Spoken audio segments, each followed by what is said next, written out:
Kakawwee namarraa guuru bara Tigree miti. Kakawwee namarraa guuru warra harka wayyaanee ta'ee ganda keessa nu jiru. Kaabinee Opidiyooti. Amma booda yoo qawwee namarraa fuudhan isaan fayyaan qabda. Fayyaan qabdu Opidiyoon. Durillee fayyaan qabdu. Amma garuu ittuma hammaate yoo qawwee namarraa fuute. Ummanni keenya daangarra jiru kun odoo hidhatu baate. Silaa Opidiyoo qaqqalte jarri kun. Silaa fixan. Mi'eessootti bare ka silaa poolis xaabiyaa daaraa godhanii nama fixan akka jiru silaa bulchiinsaa fi hojjetaa mootummaa hunda fixan ummanni keenya naannoo sanii waan hidhateef irraa dha'uu danda'u. Booranatti akka akeekkatanii dhufan saniin caamuqitti miti silaa mooyyalee keessaa nama fixan turan. Ummanni keenya naannoo sanii waan hidhateef ofirraa dhorkuu danda'e. Poolisoonni humna xiqqaa naannoo san jiran rasaasa fixatanii ummata rasaasa kan kennaafii jiru. Nama hidhate of biraa qabaachuun dubbiin ta durii miti. Dubbiin ta durii miti. Kan amma Opidiyoon hubachuu qabdi jechuudha. Tokko nama Opidiyoo ta'ee ummata irraa qawwee hiikuu barbaadu san gosa keessaa baasu, saba keessaa baasu, ardaa keessaa baasu dhabama godhuu barbaachisa. Abbama fedhee maan taane. Taataakiin Opidiyoo yeroo ammaa kana keessatti amma booda Oromoo irraa qawwee hiikuu deemu tuni namaa miti. Oromoo osoo hin ta'in namallee miti. Lubbuu Oromootiif saba Oromootiif osoo hin taane lubbuu ufiitillee naman hille jechuudha. Ka akkasii suni abaarsa qaba. Rabbi jallise of keessaa buqqaasan malee fayyaan hin jiraatu. Amma booda ani qondaalli Opidiyoo tokko ka'ee qawwee Oromoodhaan hiikkadhaa je'a je'ee naman. Hiikkadhaa je'ee as baanan garuu namni suni fafa namni sun darreedha. Namni sun abaarsa qaba. Namni sun namaa miti of keessaa baasu. Namummallee irraa mulqanii of keessaa baasuu barbaachisa. Ka gara biraa keessattuu meeshaalee gurguddaa amma booji'atan kana dhooyfachuu barbaachisa. Dhooyfachuu gaafa nagayaa dhooyfachuu namoota muraasa namni hundi kana beekuu hin qabu. Of course moraaliidhaaf jecha ittiin dhiichisu maal ni jira garuu san booda immediately dhabamsiisuu awwaaluu barbaachisa.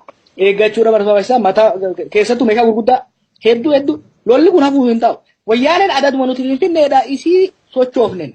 Adaduma diinagdeen isii laaffateen. Adaduma isiin to'annaan biyya irraa qabdu laaffateen desperate taate akka saree maraattee deemti. Sareen maraattee hoggaa du'uuf deemtu irra humna dabalatti jechuudha. Irra nama hunda ciniinuu daleegalti. Beek sareen maraatte gaafa dura dhibamtu marattee ciifti. Adaduma itti hammaatuun saffisni isiin itti fiigdus lakkoofsi namaaf bineensa isiin ciniintutis dabalaa deema jechuudha. Kana booda wayyaaneen saree maraatte hammaataa deemti jechuudha. Saree maraatte hoggaa isiin hammaatte abbuma shimala qabutu ofirraa dhoorga. Abbaan shimala hin qabne eessellee jalaa ba'uu hin danda'u jechuudha. Kanaaf shimala fi jabeeffachuudha qaba. Uummanni keenya kan daangaa qofarraatii miti kanneen jechaa jiru. Uummanni keenya bakka jirutti ilmu Oromoo yoo hiree argate waa harkatti qabachuudha qaba jechuudha. Wanti maraattee jirti.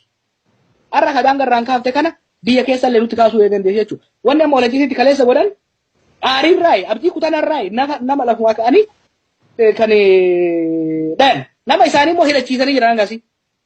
Boru yoo sirni isaanii socho'aa deeme namuma isaanii kan namatti kaasuu danda'an jechuudha. Kanaaf namni keenya ulee isaa harkatti galfachuu tagalfate harkatti jabeeffachuu abbaan fedhe immoo yoo dhufe hiikkachuu diduudha. Heerri qawwee hiikkadhaa namaan jiru hin jiru. Heerri humna keessattuu osoo duulli addaan hin cinne kun weerarri addaan hin cinne kun biyya adda addaa naannoo adda addaa irraa nurratti godhamu kanatti uummanni keenya gandaan kaafaan hiikkadhaa nama namaan jedhu. Namni hiikkadhaa namni isiniin jedhe namni du'aa isiniin jedhe. Opidiyoon amma dhawaataan hanga tokko hubachaa dhufaa jirti. Daran hubachuu danda'uudha qabdi.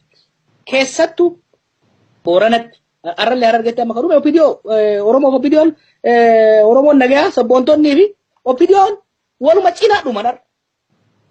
Tragedii amma Oromoo irratti ta'aa jiru kun walumaa dhumaa jirra jechuudha. Poolisiin amma tokko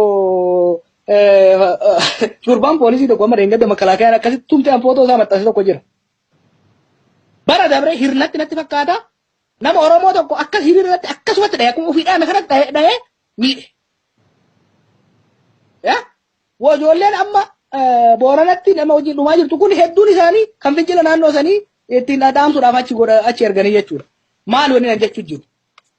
Sadarkaan ittiin Oromoon dhaabaan adda baatee maaliin deemtu wayyaanee bira Oromoo malee Islaamni hin jiru, Kiristaanni hin jiru, Opidiyoon hin jiru, Abaawwan hin jiru, Diimaan hin jiru, Abaabaan gurraachi hin jiru. Isii wanni isiin agartu Oromoo qofa jechuudha. Maaliif wanni isiin barbaaddu qabeenya Oromiyaa saamuudha. Qabeenya Oromoo saamuudha. Saamicha saniif kan faallaa natti ta'a, kan gufuu natti ta'a jettee isii yaaddu Oromoo iddaazimmaatan kalara fedhe haa ta'u. Hoggaa liyyu poolisii nutti raabsiftu kan dhumu hedu kan ajjeefamu hedu eenyu akka ta'e ni beekti jechuudha. Kanaaf Opinion ufiifu lubbuun ba'uu yoo ka barbaadu taate keessattuu opinion daangarraa tuni ufiifu yoo lubbuun kan ba'u hedduu taate kan isaan baraaru qondaalota gurguddaa achi hojiin sirbuu miti. Kan arra poolisii Oromiyaa daangarra jirtu lubbuu baraare Lammaa Magarsaati miti. Abbaa Duulatii miti. Kan lubbuu isaan baraare umarraa isaan baraare namuma isaan cunqursuudha achitti ergaman san. Kan lubbuu isaan baraare ilmaanuma Oromoo isaan bara dheengaddaa hidhaa ajjeesaa turan san jechuudha. Amma boodallee Oromoo tana yoo miidhan Oromoo tanatu laaffata. Tana booda immoo abdiileen tokko tokkoon dhufee gurra qabee isii fixuudha ta'a jechuudha. Uummata Oromooti waardiyyaan opidiyyoodha waardiyyoon poolisoota daangarraa uummata Oromooti. Uummata Oromoo arra du'arraa isin baraare kana qawwee irraan hiikinaan jedhama.